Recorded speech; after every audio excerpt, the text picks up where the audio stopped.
ሰላም ጤና ይስጥልኝ። እንዴት ናችሁ? አለሁላችሁ። እኔ ኤፊ ነኝ። እኔ አቡሻ ነኝ። በዛሬው ቪዲዮ ደግሞ እስኪ ዮኒ መላጣው እንግዲህ ምን ማይለን ነገር አለ እሱ ልጅ እስኪ ዛሬ ደግሞ በሰራው ቪዲዮ ሪአክት እናደርጋለን ማለት ነው። ይመቻችሁ፣ ተከታተሉ።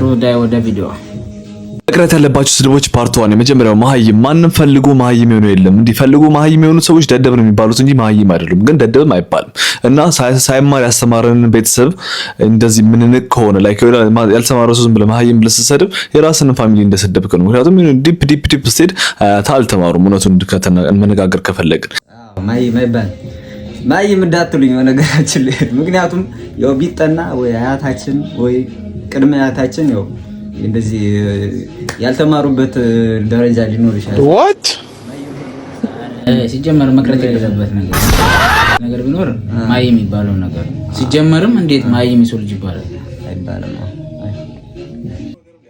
ሁለተኛው እናትህ ምናም ነገር ትሆን እንደዚህ ምንም ነገር ቢሆን ከእናት ከሚያያዝ ነገር ካለ ችግር ከዛ ሰው ጋር ከሆነ ከሱ ጋር ጨርስ እና ግደለኝ እኔን እንደፈለግ ሰው ይሻላል እንጂ እናት ተብሎ አይሰደም። ተቀየረበታል እናት አረበስ ነው። አብዛኞቻችን ሆነ ለመናገር እናት በእናት የሚመጣ ነገር የትም በዞን የምትሆን ምንም ብትሆን አረ እናት ጋር ሲደረስ ከባድ ነው አይባል።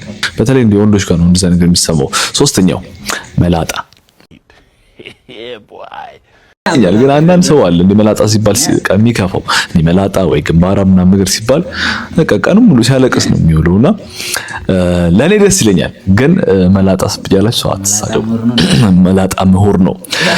አራተኛው ደንቆሮ። ይሄ ደግሞ ማለት ነው አንድ ሰው ሳይሰማችሁ ሲቀር እንደ ደንቆሮ ያላችሁ የምትሰዱት ከሆነ ያ ሰው ማለት ነው እናንተን የማዳመጥ ፍላጎቱ ነው ወዲያው የሚገለው እና የመር ደንቆሮ ከሆነስ ደግሞ ወይ ደግሞ መስማት የተሳነው ሰው ከሆነ በቃ መስማት የተሳነው ሰው እንጂ መስማት መሳኑን እንደ ስድብ አድርጋችሁ ሰው እንደዚህ ደንቆሮ ብሎ መጥራት ራሱን የቻለ ድንቁርና ስለሆነ የራሳችሁን እንዲ ማንነት ነው ሪፍሌክት እያደረገ የሚሄደው ማለት ነው። መጨረሻው ሸሌ። ይሄ ደግሞ ማለት ነው አንድ ሴት እንዲተከፍሏት ዳቦዋን ከሰጠች እውነት ያቺ ሴት ብዙ ነገር አሳልፋ ነው ወይ ደግሞ የሆነ ትልቅ ምክንያት አላት ያን ነገር ያደረገችበት።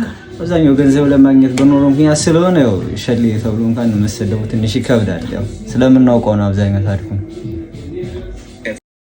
እንደዚህ በነፃ የሚሰጡት ከሆነ እነሱ ሻርክ ነው የሚባሉት። እነሱ ሻርክ ችግር የለም። ግን ሸሌ ብል ተብሎ እንዲህ በገንዘብ እየሰራችበት ከሆነ ያን ነገር በቃ በጣም ብዙ ኃላፊነት ሊሆንባት ይችላል እንጂ እንዲህ ስንፍና ነገር አይደለም፣ ወይ ደግሞ ሌላ እንዲህ ስራ ሳትሞክር ቀርታ አይደለም። እሺ እና እንደዚህ በነፃ የሚሰጡትን እንደውም እንዲህ ጀጅ ማድረግ ይቻላል። ማንም ሰው ጀጅ አታርጉ፣ ግን አትሊስት ሻርክ የሚባሉትን እነሱም አያታርጓቸው እንዲመለሱ። ግን እነዚህኞቹ ወደው አይደለም ላይፍ አስገድዷቸው ነው እና እኛም ብዙ ላይፍ አስገድዶን ያደረግናቸው ነገሮች እናውቀዋለን። አንተም ታውቀዋለህ፣ አንቺም ታውቂዋለሽ። ስለዚህ ሰው እንደዚህ ያላችሁ አትሳደቡ።